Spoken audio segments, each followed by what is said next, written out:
Okay, I'm just going to do a little walkthrough of models as the dry lab. So we're going to use that file, the report sheet, and instead of the model kits, we're going to use the simulator. Here's the link to the simulator. I have it set up so you should have your Lewis structures done, the 9 on the front page, and make sure they're correct.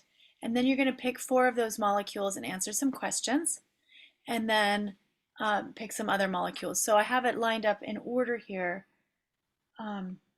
starting here. So start with those Lewis structures, then go ahead and do the polarity of those individual bonds. And so I worked through that. Work through that, come back and check your answers. Once those are correct, then you'll make the models, and we're going to use that simulator instead. So make the models for water, ozone, CO2, and HCN. Those are in your report sheets in the lab manual right here on page 6. So part 1 you can do on your own, and then part 2, linear or bent. These are the 4 molecules you want to make. So we'll make those, and then we'll answer the questions for those, and then we'll make different models. Because we're doing this online, you'll need to take some notes perhaps in your notebook instead of the models. Okay, so take a look at your water molecule. And that's the central atom. What else do you have on that oxygen in the middle in your water? We can add and remove things over here on the right.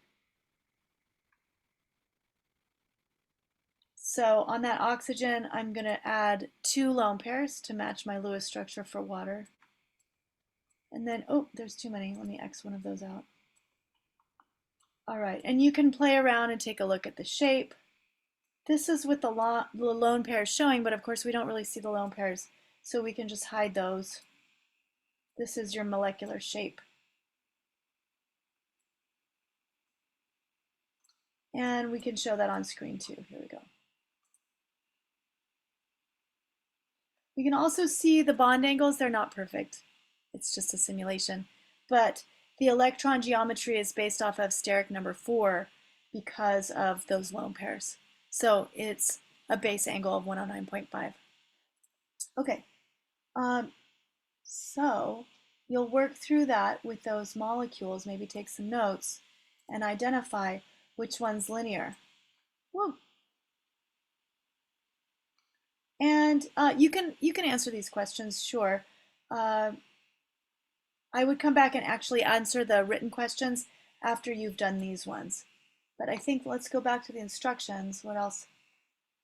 So we did C1 and 2, and then we're going to skip to part D with those same molecules. You're just working with those 4 molecules. Let's skip to part D and D, polarity. We did the individual bonds. Down here, you see how there's 4 molecules on screen?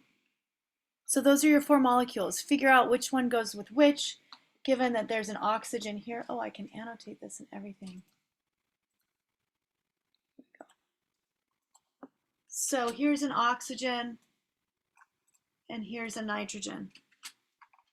So how do you figure out which molecule is which one? We're looking for a linear molecule with oxygen on one side, a linear molecule with nitrogen on one side. Same here, there's an oxygen here, there's a hydrogen here. And then on this part, be sure that you use your arrows, show your arrows. Use arrows to indicate the polar bonds on the molecule, with the arrow pointing towards the more electronegative atom in the bond. So just between 2 atoms, don't do a whole molecule arrow, just pairwise across the 2 atoms. And then decide if it's polar or nonpolar. Okay, let's go back to our instructions in the lab information block.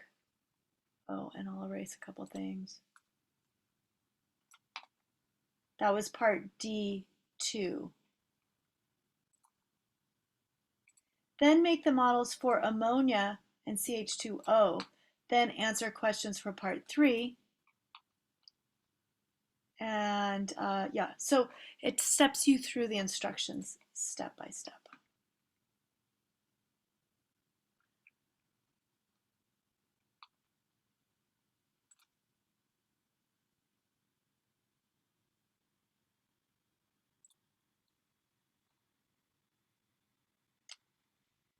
Yeah, make these two molecules.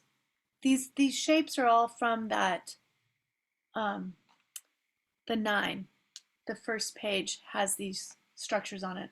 So I think these are the first two that you make on the upper right. And then this is a summary. This is about the overall polarity of the molecule. All right. Any questions? Is this making sense?